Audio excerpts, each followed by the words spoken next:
Y comencé a codearme, como muchos de nosotros cuando recién empezamos a trabajar, con cocineros antiguos. Claro, que tienen además otro tipo de trucos y mañas en la cocina y que saben mucho y que tienen también mucho por enseñar. Cocineros que en ese momento tenían más tiempo trabajando de lo que yo tenía de edad. Porque yo empecé a trabajar obviamente con 19, 20 años. Y ellos tenían más de 20 años de experiencia, o sea, más que tu propia edad cronológica. Sí, entonces no es fácil manejar al personal y bueno, entrar en confianza y toda esa parte tiene un proceso, ¿no? No, y además como yo creo que ahí también entra un poco el tema del recelo personal, ¿no? Y el ego personal, porque tú llegas con muy buena onda, y me pasó a mí también muchas veces en muchos trabajos, y tienes mucha teoría aprendida que el empírico no lo tiene. Entonces, cuando tratas de decirle, mira, lo estás haciendo bien, pero hay que tratar de llevarlo por acá, ese pero, o este mocoso que viene acá con mis 20 años de experiencia a decirme que lo debo hacer de otra forma, para ellos es un poco chocante y para ti también, porque...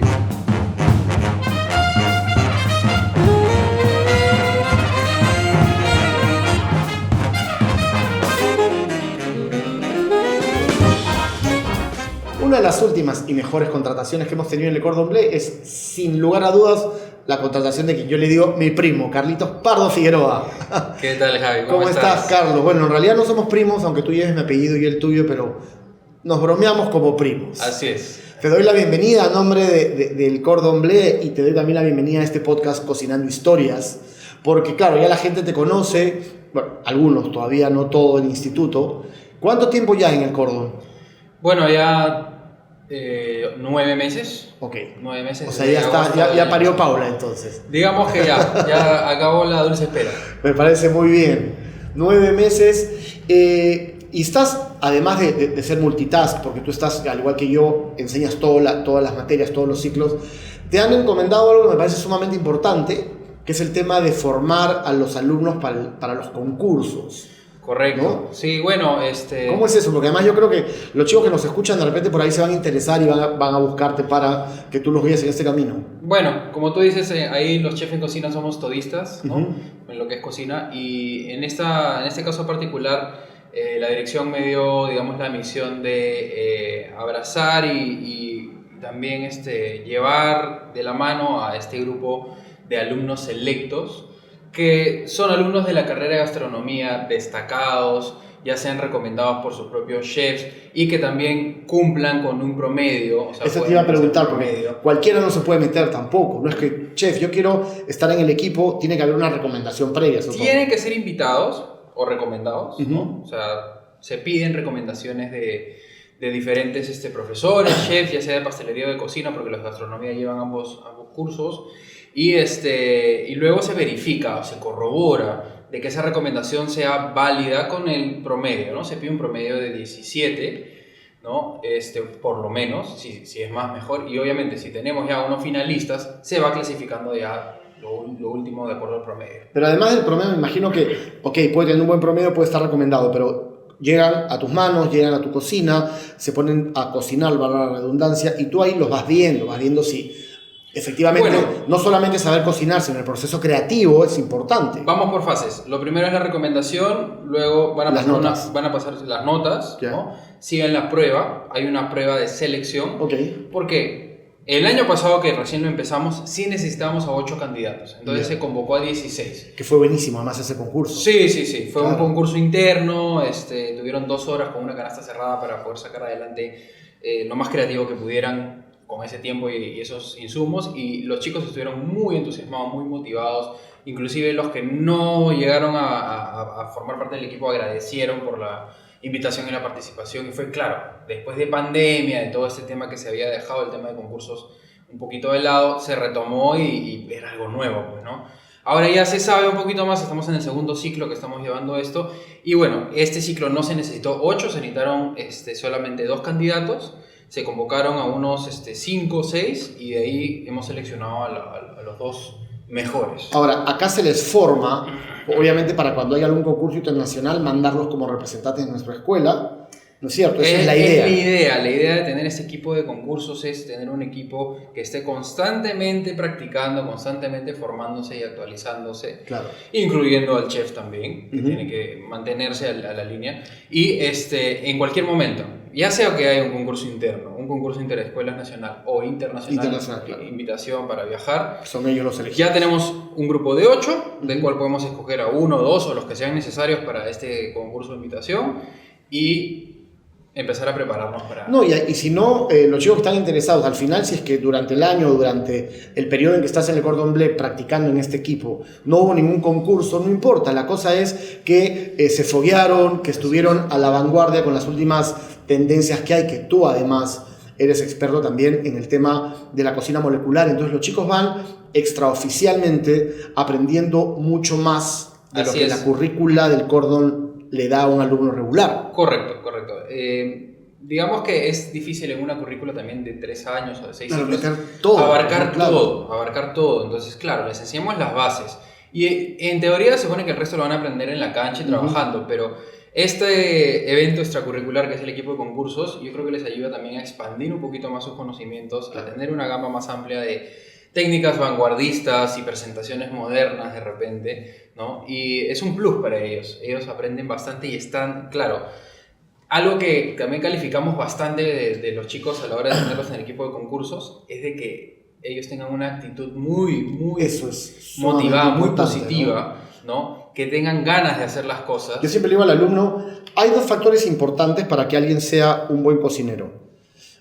Además de la aptitud, es decir, que tengas, ¿no? Las habilidades para desarrollarte como cocinero, tienes que tener una buena actitud, tienes que tener una personalidad avasalladora, ser un tipo sumamente fresco, conchudo, ser relajado para que quieres cocinar, arrasar con todo. que quieras reventar el mundo, porque eso te va a ayudar a que si te caes, que te vas a caer muchas veces, te vuelvas a levantar y continúes con la carrera, ¿no? Y capacidad de presión, capacidad de frustración, capacidad de cosas nuevas, de recibir nueva información. No, y que además tengas un temperamento que te ayude a aceptar carajeadas, que son clásicas en una cocina, ¿no es cierto? Llamadas de atención, pero también lo tomes desde un punto de vista formativo y que aprendas a tolerar justamente estos momentos que a veces nos descontrolamos un poquito, ¿no? Sí, sobre todo cuando nos sacan de quicio.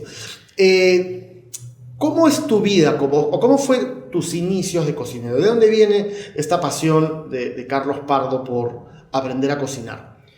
Bueno, es fácil de explicar. ¿O fue tu segunda opción? No, es fácil de explicar. Realmente, mi familia en sí no ha tenido restaurante, pero todo en mi familia siempre ha estado en torno a la comida y la mesa. Digamos que hemos tenido momentos difíciles en mi familia en los cuales nosotros nunca hicimos un viaje en avión, por ejemplo, como familia. Antes de que se separaran mis padres, que estuvieron como 20 años casados, ¿no?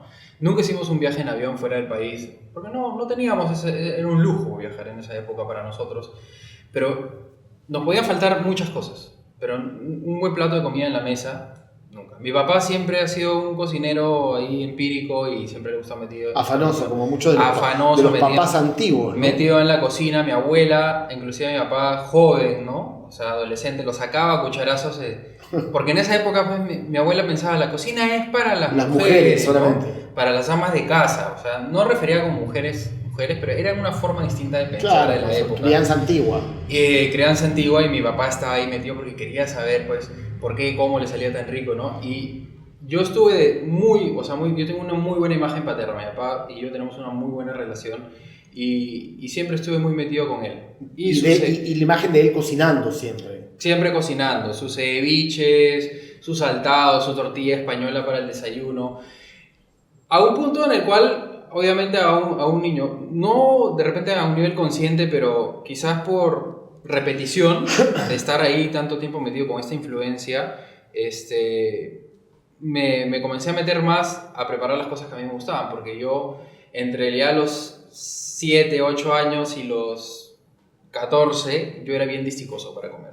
No me gustaba comer, no terminaba. Claro, ¿no? Porque quien se educa disticoso, bien difícil que cambie. Yo tengo primos que tienen mi edad, 50 años, y todavía es solo pechuguita, solamente lomito, ¿no? Y son fastidiosos para comer. Y era que en el menú del día de la semana, como mamá y papá trabajaban, ninguno cocinaba, y ellos eran los que cocinaban más rico. Mi papá con sus cosas, mi mamá con sus cosas, pero si no, estaba la ama de casa o la chica que iba a cocinar a la casa y a limpiar y listo. Y no me gustaba como cocinar. Al final Toda mi familia, yo parecía el adoptado porque todos se peleaban por los huesos, las piernas, Las menudencias. las menudencias, todos, y todos así subidos de peso y yo era el único flaquito. Por no comer. Y el único que se quedaba dándole vuelta a la comida en la mesa, y es que no me gustaba, no estaba motivado para comer en ese momento y comencé a prepararme cosas que a mí me gustaban, ¿no? Comencé a... O sea, te empezaste a meter inconscientemente por una necesidad a la cocina, a los Así fogones. es, así es, así es.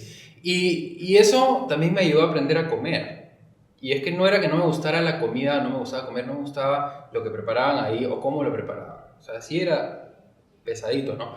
¿Y por qué no? Alguien exigente, ¿por qué no puede llegar a la cocina? Si al final la cocina es exigencia. O sea, al final, tu no gusto por ciertas cosas no iba por el lado de no me gusta, era por el lado de que así no me gusta, y por tu exigencia empezaste a Así involucrarte y hacer las mismas cosas de mejor manera. Y te puse un límite hasta los 14, porque a partir de los 14, 15 comencé a crecer. Yo me quedé bien chato a los 13, 14, todos habían crecido.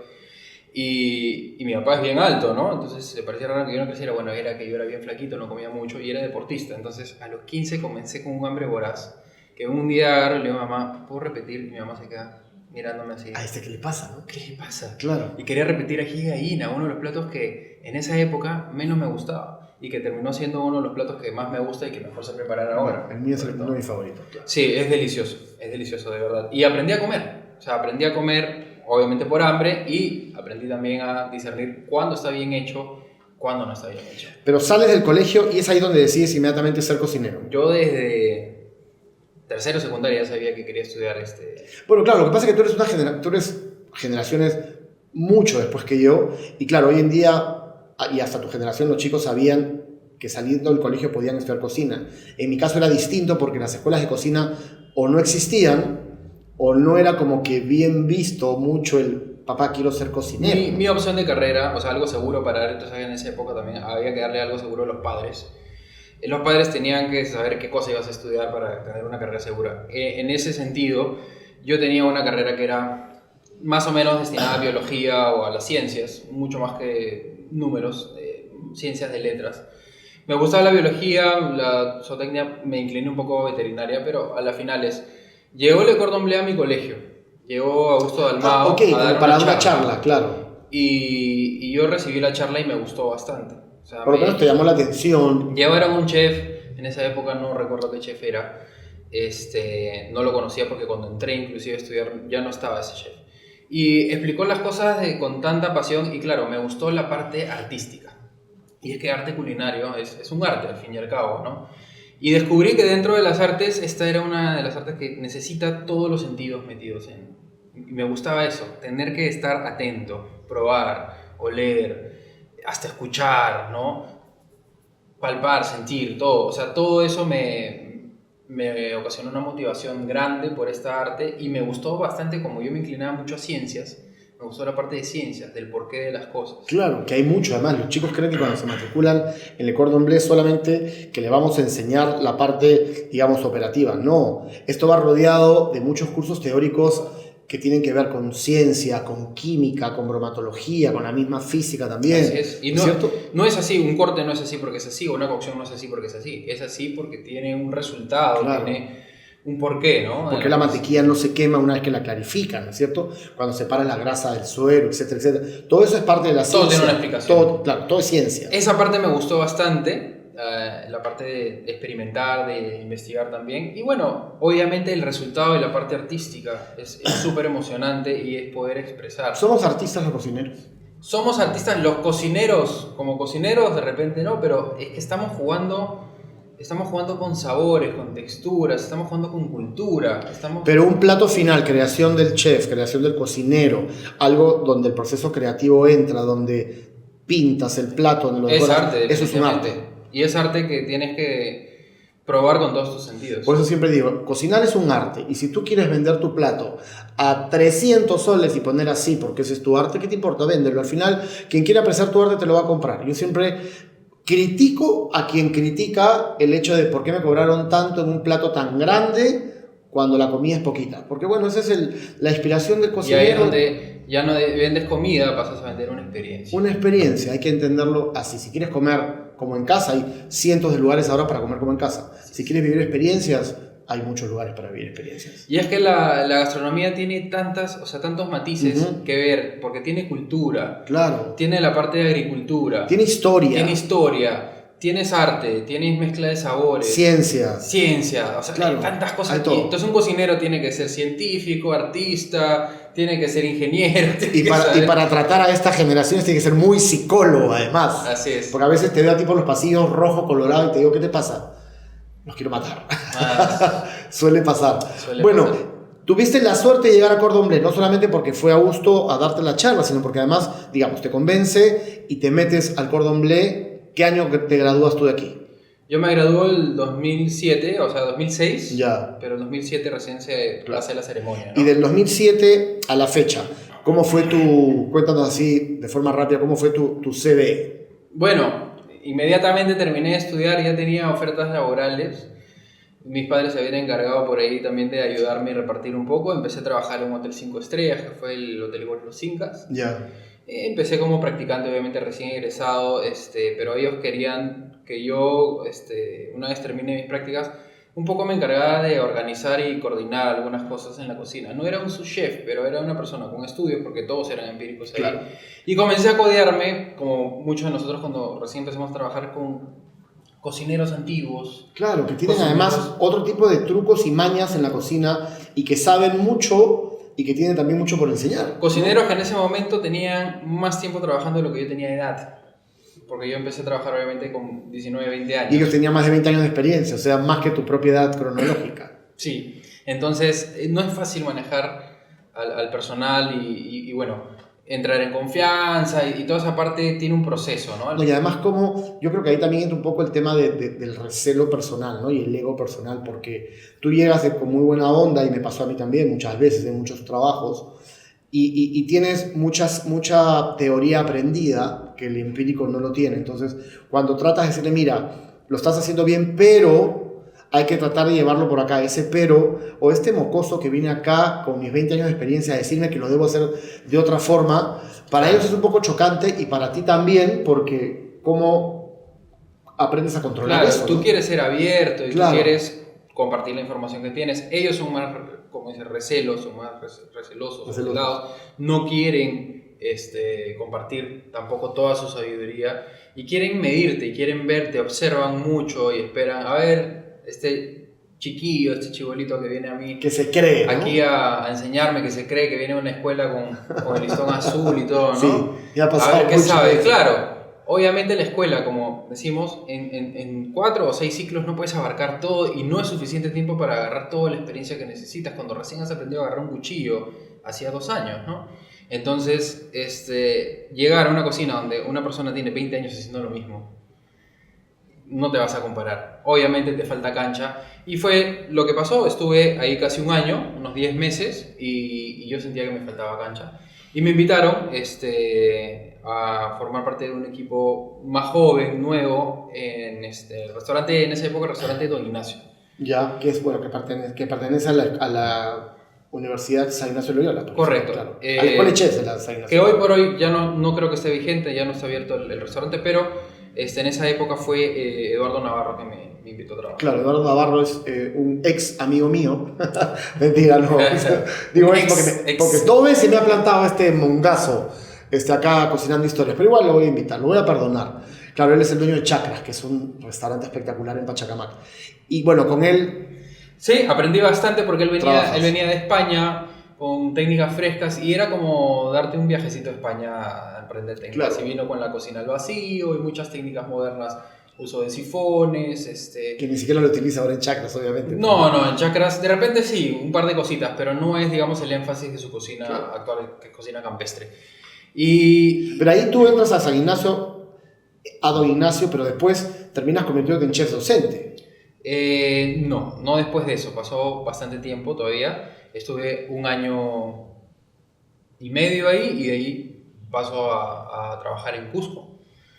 Me voy a Cusco a un hotel también 5 estrellas, ahí sí paso a ser su chef.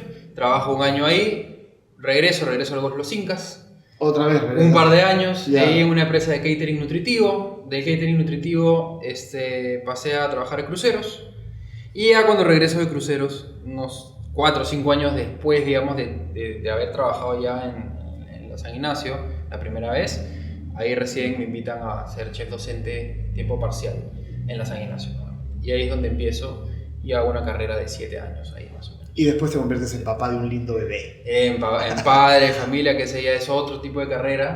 Sí. Un contrato de 25, de 28 Una años. carrera de 24/7 a... De 24/7, sin De parar, no hay horarios. 365 por año, Así es. sin parar. ¿Cómo se llama tu hijito? Caetano. Gaetano. Caetano. Caetano con C. Así es. Y ya tiene 2 años y pico. Tiene 2 años y 3 meses. Así es, y la está pagando, porque siempre lo veo. Y le encanta cocinar. Me cuenta que es terrible. Ah, le encanta cocinar. Ahorita está con todo el tema de Bueno, cocina. de raza le viene al galgo, no tiene al abuelo, por ahí la abuela y algunos familiares tiene al padre. Sí, todos Así los que días que llego, papá, cocina, me dice. Y se para hay que inculcarle en su sillita en alta. su sillita, su torrecita, y ahí comienza y le encanta. Bueno, hay que enseñarle este podcast a Caetano para que aprenda un poco de la historia de su papá y a ustedes también. Los invito a que sigan cocinando historias, entren a nuestras redes sociales.